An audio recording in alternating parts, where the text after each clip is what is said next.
पप्पा आपले देशी खेळ किती मस्त आहेत ना. म्हणजे एनर्जी, स्टॅमिना, बुद्धी या सगळ्यांचा कस लागतो या खेळांमध्ये. हे असे खेळ खेळणारे खेळाडू पण किती डेडिकेटेड असतात ना.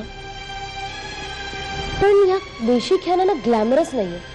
या अशा खेळाडूंना ना त्यांच्या खेळाबद्दल बहुमान दिला पाहिजे. बहुमान मिळतो की त्यांना.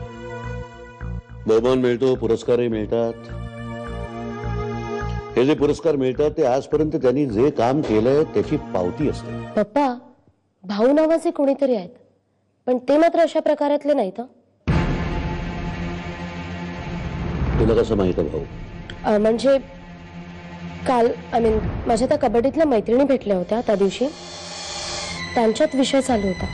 त्याने का भाऊहीत असतात. इतकी कुवत होती त्याच्यामध्ये, पण आयुष्यात काहीही करू शकला नाही तो. काहीही झालं नाही त्याचं. ज्यांची कुवत आहे त्यांना इथे काहीच करता येत नाही, आणि ज्यांची कुवत नाहीये ते वरपर्यंत मजल मारतात. दादासारखे.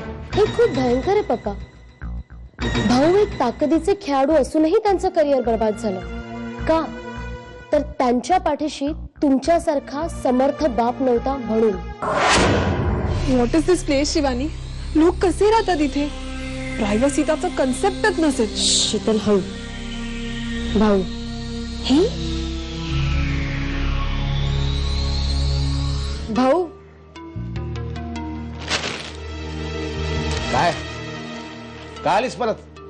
भाऊ, आमची अडचण जरा समजून घ्या ना प्लीज. सांगितलं ना, मला काय चॉईस आहे का नाही? आणि तुमच्या अडचणी सोडवायला मी काय सोशल वर्कर आहे काय?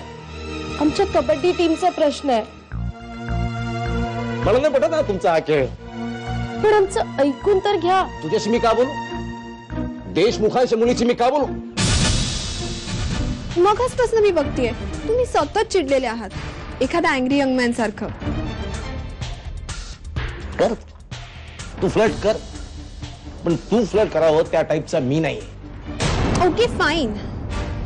सतत आमच्यावर चिडून ओरडण्यापेक्षा मुद्द्याचं काय ते बोला ना. मग काय काय कशाबद्दल? कोचिंग देतो पण अमुक अमुक फी घेईन. ब्लँक चेक आहे, रिझनेबल अमाऊंट तुम्ही टाकून घ्या.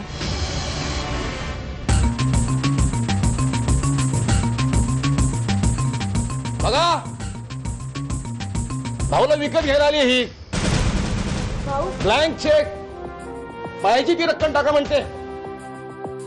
परत जर या चाळीच्या पायऱ्यात चढलात ना, याद राखा. शिवानी, तुला वेळ लागलाय का ग? अरे आपण कोणाशी बोलतोय, काय बोलतोय याचं जरा तरी भान ठेवायचंस.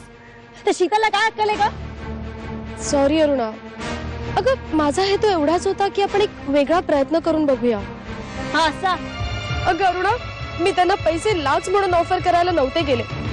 एका प्रोफेशनल टीमचा कोच असतो ना, त्या कोचचं पेमेंट म्हणून त्यांना ते पैसे द्यायला गेले होते.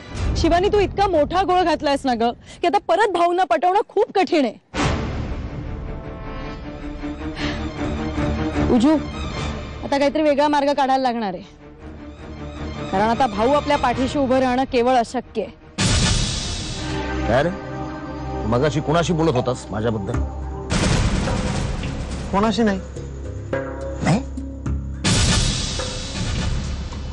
हे सारखं दारू पिता, हे सोडा भाऊ. असं वागत राहिलात ना तर सत्यानाश करून घ्याल स्वतःचा. मग काय करू? देऊ सगळं सोडून तपश्चर्या करू, साधू महाराजू? हे भाई, एक तर हे टोक नाही तर ते टोक. काय मधला मार्ग बिर्ग काय नाही का काही? तोच सांग ना काहीतरी स्पष्ट. तुम्ही त्या पोरींच्या टीमच्या कोचिंगचं काम का नाही घेत? माझी बहीण पण आहे त्याच्यात, तिने सांगितलंय मला सगळं. त्या पोरी मेहनती आहेत भाऊ, आणि तुम्ही असं आपल्या वस्तीतल्या पोरींवर राग धरू नका. अच्छा, म्हणजे ती देशमुखांची मुलगी ही आपल्याच वस्तीत राहते? हो, ते पण सांगितलं मला बहिणीने. झाली तिची चूक, पण ती काय तुम्हाला लाच द्यायला आली नव्हती, तुमच्या कामाचे पैसे द्यायला आली होती. गमत कोणाचे पैसे? आणि तू त्यांची बाजू घेतलीस ना, दाद घालेन. आपल्या व्यायामशाळेची विजेची लाईन कट केली. 4 महिन्याचं बिल थकलंय म्हणून सांगत होतो.